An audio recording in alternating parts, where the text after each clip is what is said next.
Welcome back to the Razor Sharp Report with Bold Like a Leopard, and we're going to talk today about a number of issues, the most important of them being the Twitter revelations. I think it was Twitter Files 5 that we're going to spend the most amount of time on, and also my article on Alexandria Ocasio-Cortez possibly employing an illegal alien as a cleaner in her Bronx congressional campaign office. We're also going to do a little bit of a survey about what's going on with the economy. There was a dip in inflation numbers, and what could that mean? I do want to remind you, besides the link to my article in the description, you can also find my link tree to all of my other social media and videos besides BitChute, Rumble, and Odyssey. And you can follow me at all of those accounts, and let's get into all the topics. So last week, or I think it was 2 weeks ago, I fell upon a story that was in a magazine called The Good Men Project. It's an online web magazine, and it was an article that was otherwise not really remarkable. It was going into why, some of the more tragic aspects of being a day laborer in New York and having to go to a street corner and find work day after day very early in the morning. But there was one admission in the article that really caught my eye, and that was the fact that one of the women who comes to the street corner in question, she admitted that she has steady work as a day laborer, basically, but with the same employer, for the office of Ocasio-Cortez, like Alexandria Ocasio-Cortez, known in the media as AOC, who is the well-known member of Congress for parts of the Bronx and Queens. Now, why is that important? Well, first of all, it is a federal crime. If this woman is not legally allowed to work in the U.S., she's not allowed to work for anyone unless she would have to have a worker's permit. So that's a question. It's an open question. It's not something that I know definitively. But the implication within this article was that a lot of these women don't have any papers, nothing. They're just here. They're here from South America, Central America, Mexico. I didn't really see any people not from Latin America in the article. Now, the reason that this is especially bad for Ocasio-Cortez is because she's made her entire career on trying to represent herself as some advocate for the rights of labor, of people who are the hardworking Americans in all sorts of positions, whether it's in her district or outside. That's been her marketing, even though I've always believed it's a lot of talk and there's not a lot to back it up. This is a woman who at one point was complaining that Twitter was charging $8.99 for Twitter monthly memberships, and as Elon Musk pointed out, she was selling T-shirts on her website for, I think it was either $50 or $60. So she's in no place to talk about anyone. But in this case, if this indeed turns out to be a woman who is employed by her, that is illegal. So first of all, that's a crime on the part of her congressional campaign office. Not to say that she was conscious of it, but obviously they should have known better, and they should have. And it would seem to imply that these people who run those offices, they don't really care about the laws. There was actually, this is interesting, given a news story that I was reading yesterday, a lot of the congressional staffers, so not the ones in the home districts, but the ones in Washington, D.C., for these members of Congress, are now unionizing. So while these people are unionizing, you have people who are day laborers, potentially illegally in the U.S., working for a congressional office, and that's where you will see a big diversion in terms of working conditions. Because if you really think about it, Why do we have to collectively bargain with people who are working at a congressional office? They might not even be there for more than a couple years. They may only be there up until their member of Congress is defeated or retires, right? And the idea that we're going to give them collective bargaining rights, it only deepens this issue of having a separate class of society in Washington, D.C., outside of the Beltway. And look, I've never really spent time in the Beltway, except when I was in 8th grade, I went for the Washington, D.C. Washington trip that many of us in America go to. So I visited Washington, D.C., but it wasn't really the highlight of the trip. I was personally more, and this might sound stupid, but I was more impressed going to Camden Yards to watch the Orioles game. I just thought it was a nice stadium. Washington, D.C., yeah, the architecture was interesting, but it was certainly underwhelming meeting the people there. They didn't seem to be especially talented or smarter or anything. Now, we were only there for a day, so I guess it wasn't the best snapshot. But in any case, we have a problem in America where people who are talking about representing workers, representing those that are earning less, are actually helping to create more classes in society, more quote-unquote income inequality. It's not income inequality because the rich get too much. It's income inequality because the system incentivizes certain cutouts that force people into certain income levels that they don't want to leave because of the benefits that they get, or because it would jeopardize their standing in certain labor markets. The legal immigration issue is certainly one of the biggest problems that America is dealing with. And some people don't really want to look at it because they have a convenient look at it. They get somebody who can clean their house for a cheaper amount of money, and they don't have to worry about all of the different employment documents that might come from or whatever, filing what is it, the 1099-T. If you've ever worked as a contractor, I bet as an employer it sucks, but it's better than having to file a W-2. So employment in America is basically sabotaged because and I'm talking about at the lower level, because you have a massive amount of people pouring across the border that don't have any obligation to report their income, because what's the worst that they can do? The government finds them, maybe. They might deport them. They might just release them. They don't really care. The government has proven under successive administrations that they don't care if you're in the United States and you're working illegally, you're not paying income tax, or at least if you are, you're an idiot, but you're not paying income tax, and in many ways you're working in unsafe working conditions, whether it's in a meatpacking plant or on a construction site. This is actually a signal that America doesn't really look at regulation as really a rule. They look at it as an obstacle. And the people who are allowing the illegal immigrants to come in are only making it more apparent that actually hiring people that are American union members and that they comply with all of the different worker regulations, whether it's wage rates, whether it's safety, whether it's health provisions. That's the sucker way, right? The people who pay those workers are suckers, right? Because if you think that it's okay, like this congressional office might think, like Ocasio-Cortez's staff might think, if you think it's okay to employ a person who may not have any legal status to work in the United States to clean your office when you're purporting to represent American workers, then that shows the entire game in one nutshell, right? And I don't care whether, some people are saying, well, why do you care?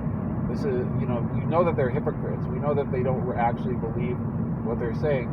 I think that it's always important to illustrate the problem in very small areas, right? In areas that are basically they can encapsulate the problem in one small case. And this, I think, encapsulates it in one small case. A person who is continuously talking about Fight for 15 and unions and rights and yada yada, and she doesn't care in reality. Ocasio-Cortez conspicuously, her office hasn't unionized yet. I'm sure it will. It just takes a little while. They have to certify. They have to do a bogus election in order to certify. And on the topic of unions, the U.S. has recently bailed out the Teamsters Union's pension. So we have what's called the American Rescue Plan, which was signed, I think, in early 2021.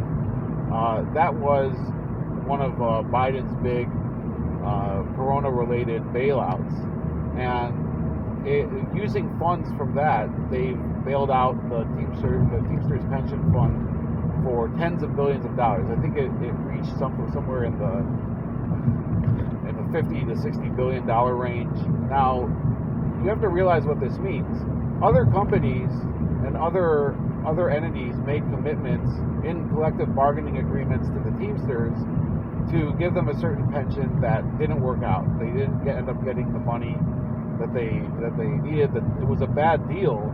The Teamsters probably over bargained. They decided, we're going to hold out for more money, thinking that in the end the companies that are part of this agreement will have to pony up eventually. Well, when they couldn't, when some of these companies went belly up, or when simply the money wasn't there, right? Now, who does it fall upon to pay for this? It falls upon the United States of America, right? That's the way they want you to think. Well, I didn't agree. Nobody agreed that we have to pay for the pensions of Teamsters. And with all due respect to truck drivers, right? It's a hard job. I can appreciate it. I used to drive cross country, not nearly as cross country as some of these people who go from coast to coast or from north to south. I appreciate how hard of a job it is. But it's not America's job to fulfill an agreement that somebody else couldn't fulfill to you. So this bailout, it opens another Pandora's box, because people were complaining for many years about these bailouts of companies like AIG and Lehman Brothers and the automakers, and they were right. They were right to complain about it. People on the left were saying, "Where's my bailout? How come Wall Street gets a bailout?" Well, at this point, why are we bailing out unions, pension funds that are? And some will respond, "Well, these are the working people. These are the union members. They need that money." Well, the truth is that these banks and financial institutions, they had workers too, right? So it's a moot point. It's sort of ridiculous when you hear people try to pretend that there's stakeholders in one thing, but there's no stakeholders in anything else. Like the environmental people say, we need to cancel all oil drilling because of the stakeholders, future generations that will have to deal with the pollution.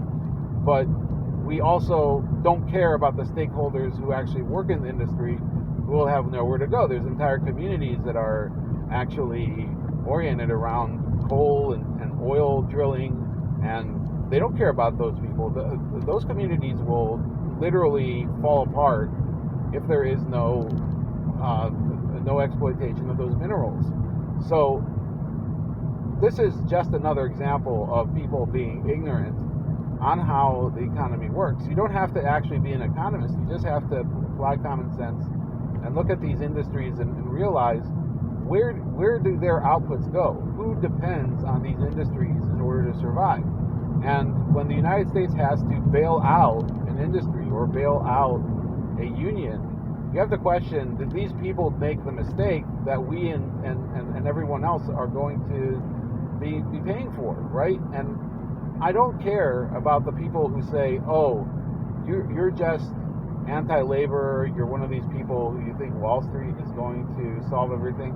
No, I've made it clear. I think the bailouts to any of these failing enterprises, whether they be on Wall Street or one of some of these defense contractors that have been bailed out in the past,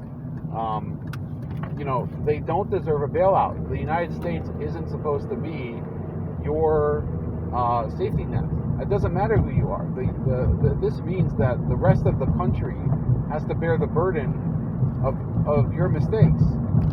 We already have people in the jail system, right? The irony is that I'm wondering whether we're going to end up seeing a bailout for FTX, right? If the people who were FTX investors may see in the end the government passing a big bailout for people who dump their money into crypto, right? And the irony of that is that if this is justified by the same people that were in support of the union bailout of the Teamsters, which could be the first of many such bailouts, because there are a lot of unions around the country, some of them bigger than the Teamsters, that have unfunded or underfunded pension liabilities. If there's also an approval for some sort of bailout for depositors at what do you call it, FTX, so then effectively we're going to be having the government paying for the people who went into crypto. Many of them were laughing at people who had everyday jobs, and then we're also going to be bailing out the people with everyday jobs. So in effect, the government is saying that the economy, okay, so this is hypothetical, but if this does happen, the government is going to be saying it doesn't matter what you use your money for, what you spend your time and effort for, which labor you choose to do, we're going to basically wave it all away. Well, what's going to happen with that? Anytime that you have bailouts, it's not as if the money directly leaves your account as an American. They don't raise taxes to do it. They create inflation.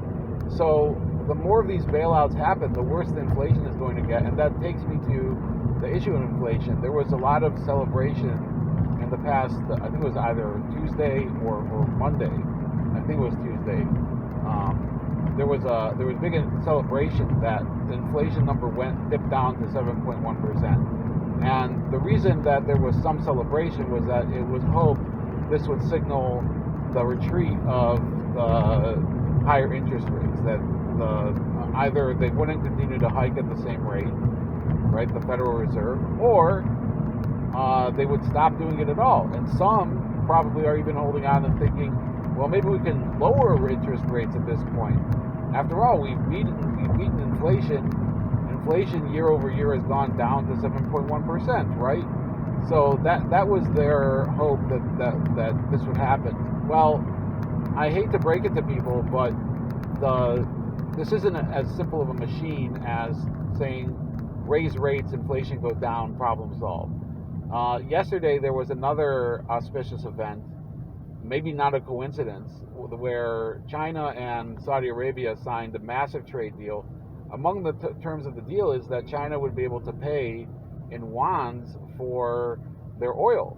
And people don't realize the significance of this deal. It means that the United States is no longer going to have the reserve currency of the world for much longer.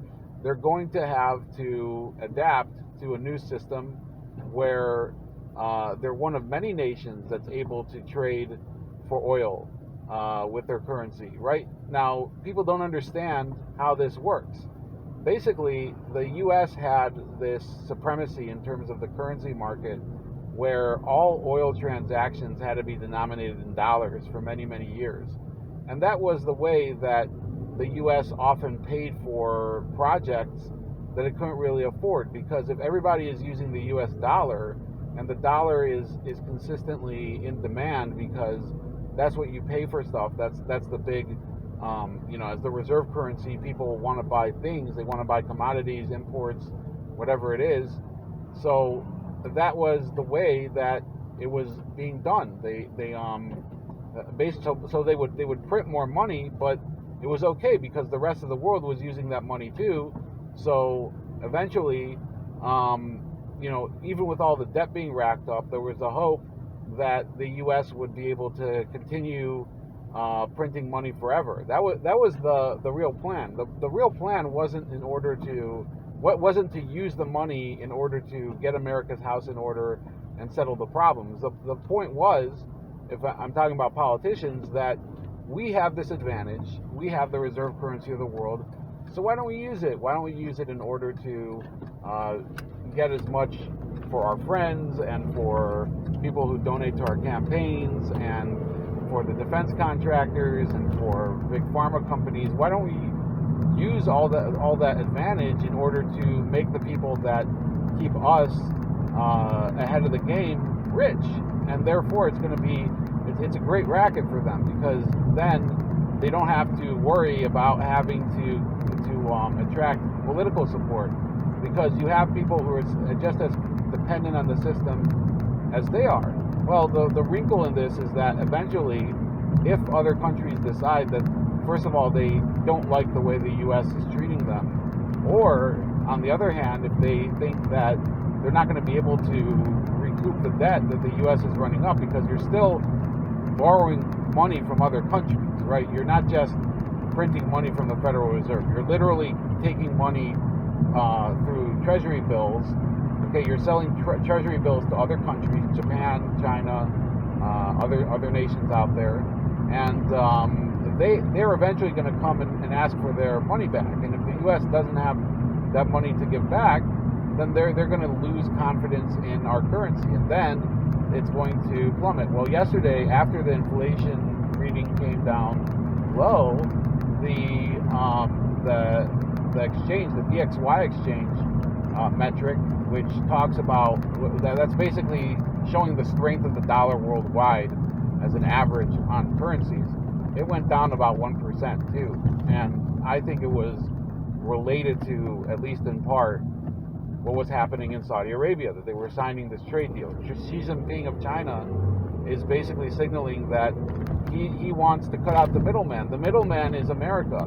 We are the middleman. Are we offering anything in terms of a good or service in exchange for them using our dollar? In this case, when China and Saudi Arabia want to do an oil transaction, no. So they cut us out. And how many other countries will decide to cut us out in the end? That's a question that Americans aren't dealing with yet, and it's something that we need to address more as a nation now that we're entering into 2023. All these political questions: who's going to win the House, who's going to win the Senate, who's going to be governor of Pennsylvania, those questions have been settled. You might not like the answers, but you have to move on to the real world, which is these people who are going to be in power, whether it's Whitmer, whether it is Biden, whether, all these people who are now in office, they're going to be dealing with the collapse of this financial system. And what is that going to mean? They're going to use that power in some cases. This is my great fear. They will say, look at how the system has failed. Now we have to do big, bold solutions in order to make Americans whole. And look at what they just did. They bailed out failed pensions. They've been doing shenanigans where they're sending tens of billions of dollars to Ukraine, right? And a lot of that money is never going to be accounted for. But what do you think they're going to do when there's an actual, real financial crisis, right? There's a book called The Real Crash by Peter Schiff. I recommend anyone who's interested in this topic actually pick it up from, in hardcover. If not, I think they have it on ebook from Amazon. Read the book, and you'll see there's a number of ways this could go. First of all, it could go the other way. It could lead to a collapse of the regulatory and tax system, right? Because if there's no revenues, because nobody has any money, and there's this big world financial crisis, well, then they're not going to be able to collect anything, because there's not going to be anything to squeeze. People's dollar holdings will be worthless. That's something that I think about all the time. It's one of the greatest sources of my anxiety. Anyway, so this is an issue that people are going to have to address more and more. So you have the people in the markets, they're reading one low financial metric, a lower inflation rating, which they see as a positive step. If they end up doing the Powell pivot like they hope, they don't know what they're in for. There's going to be a massive inflation spike if this happens, because eventually I believe that, first of all, the dollar, and this is again from other interpretations that I've heard, the dollar is going to collapse because of issues like what just happened in Saudi Arabia, and we're going to see the real economy emerge, which is not a pretty economy. So now on a lighter note, just kidding. So we have the Twitter files issue. I didn't have nearly as much time to address this as I wanted, but basically we have the revelation that Twitter executives and staff were aware that Donald Trump did not actually violate Twitter terms and conditions when they banned him in January 2021. Why is this important? Because legally, Twitter itself may not be held liable for this, but there are people who went on behalf of Twitter to Congress and testified that they don't have shadow banning policies, or this is in regards to the previous Twitter files revelation regarding shadow bannings of people like Dan Bongino and Charlie Kirk. So those people might be on the hook because of that. But more than this, you have the revelation in Twitter Files 5 that there were people within Twitter that were acknowledging that their whole facade of having terms and conditions and having to apply them, they knew that this was not true, and they were warning people within their hierarchy. They were saying to the trust and safety officers and members of the legal team that this is not going to work, this is a terrible idea, and this is going to actually boomerang on Twitter. And lo and behold, that's exactly what's happened, because now everything's out in the open. We can see that Elizabeth Warren's rhetoric from, I think it was last week, where she was saying that one person in a dark room, meaning Elon Musk, shouldn't have the authority to decide what freedom of speech is. Well, that's effectively what happened. There were people within the company, not just world leaders, that Macron and Merkel and the president of Mexico, Lopez Obrador, they all said at the time that this was not a good idea, that you cannot have a private company, a big tech company, deciding freedom of speech issues in a free nation, that they thought it should be the decision of a democratic legislature and the government. So they were saying, well, why should it be a private company? Shouldn't it be people who are elected representatives of the people?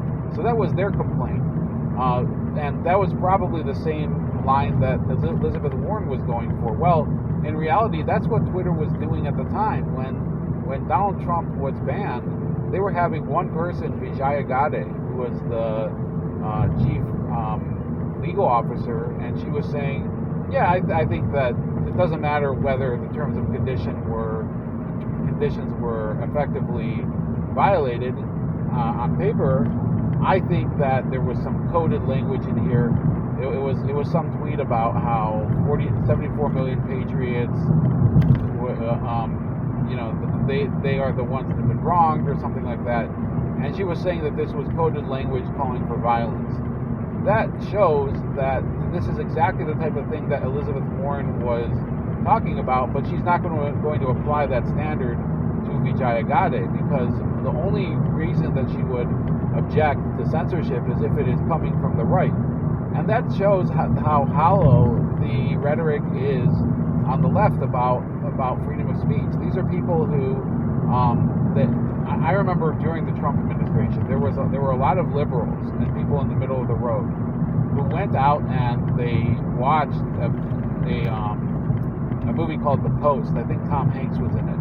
And in it glorifies the Washington Post's decision to publish the Pentagon Papers in the early 1970s. The Pentagon Papers were leaks that were brought to the attention of Washington Post reporters, and I think the New York Times as well, that showed that the U.S. government was lying about a lot of the information that it was bringing out of Vietnam. They were lying about casualties. They were lying about collateral damage to Vietnamese people. They were lying about a lot of the different statistics, especially, but also about whether the war effort was going well. And the leaking of the Pentagon Papers was, for that generation, considered to be a great win for civil liberties and for the transparency of government. But it also came at the price of destroying the credibility of the government at the time, of the Nixon administration, even though a lot of the problems that were exposed in the Pentagon Papers had already occurred under Johnson.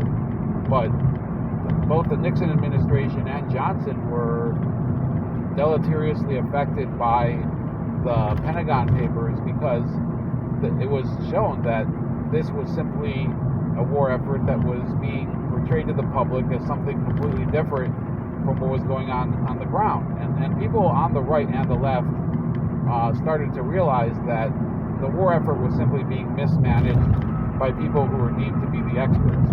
Now, people who watched the movie, I didn't watch the movie, but they came away thinking that this was a great historical period piece that would really, it really shows the importance of a free press. But unironically, many of those people take the opposite approach to Julian Assange. And they've said that Assange is this dangerous guy who endangered national security and basically was helping America's enemies, that he was a Russian agent.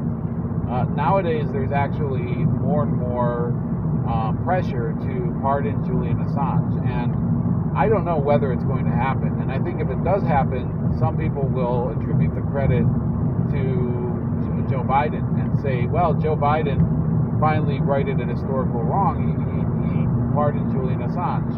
And I would give him credit at least for that he did do it when Donald Trump, to his discredit, did not pardon Julian Assange, even though he knew full well that what Assange was talking about in terms of an unaccountable government that is basically making its own rules. Now that's what Donald Trump says. So everything that Julian Assange was saying, Donald Trump is basically saying the same thing now, and a lot of the Trump supporters.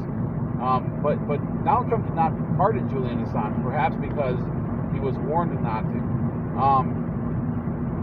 Basically, if Biden were to pardon Julian Assange, it would be the case of somebody basically throwing someone in the dungeon for several years, denying them any visitation, and robbing them of any normal civil rights, at least within our legal system, and then expecting a big, a heaping amount of praise because they took them out of the same dungeon that they put him in. Well, I don't think that way, and I think if Americans are smart, they won't give him credit to that degree. They'll give him credit for pardoning him because that was the right thing to do now that you've already done the damage, but they shouldn't give him credit for, respecting civil liberties, because Biden was part of the whole Obama machine. Now he's been in power, Biden, for the past 2 years at this point. And so where has he been up until now on the issues of civil liberties? He's been a terrible civil liberties president. And the Twitter files is just beginning to show that. This is a president that put the vaccine mandates into effect. This is a president who, through his communications office, has tried to censor people on Twitter and on other platforms. He effectively, records are showing, even without the Twitter files, that they worked to censor the journalist Alex Berenson, who was a big COVID-19 skeptic, a vaccine skeptic too. They worked very effectively to ban him from Twitter and have him basically sidelined and limited to his Substack. So all of this is pointing to Joe Biden being the worst civil liberties president in the history of the country. And I don't know whether there is somebody worse there. I mean, obviously President Wilson, and there are others that have been bad. I'm not going to delve into historical parallels. President Lincoln didn't have a great civil liberties record, despite the fact that he freed the slaves. He also suspended habeas corpus. So America has a long legacy to live up to with civil liberties. We don't always succeed, but we have to hold these people who are destroying that legacy accountable. And unfortunately, I don't know whether that's going to happen. Biden is an old guy, and the means to hold him accountable aren't really very strong. So I don't know what's going to happen. There's going to be committees next year. They're going to look into the Twitter files. They're going to look into the Hunter Biden laptop story and the censorship that went around that. Apparently, they're going to call to testify the 51 different so-called intelligence experts that were calling it disinformation. All of those things are going to happen, but there's no teeth to it. And that's really where I start to say we shouldn't look to the government. We shouldn't look, it doesn't matter which party, the Republicans or the Democrats, it doesn't matter which president, whether it's Trump or Biden, to improve our lives. It has to be something that's in our hands. We have to look to ways to shore up our financial house and keep ourselves afloat, and also to defend ourselves in times of tyranny. And that's all I'm going to say today. Have a great rest of your day. Please like, share, and subscribe. And also, please find me on all of the different social media and videos and sites. The links are in the description in the link tree. You can find me on Rumble, Odyssey, and BitChute. And have a great day.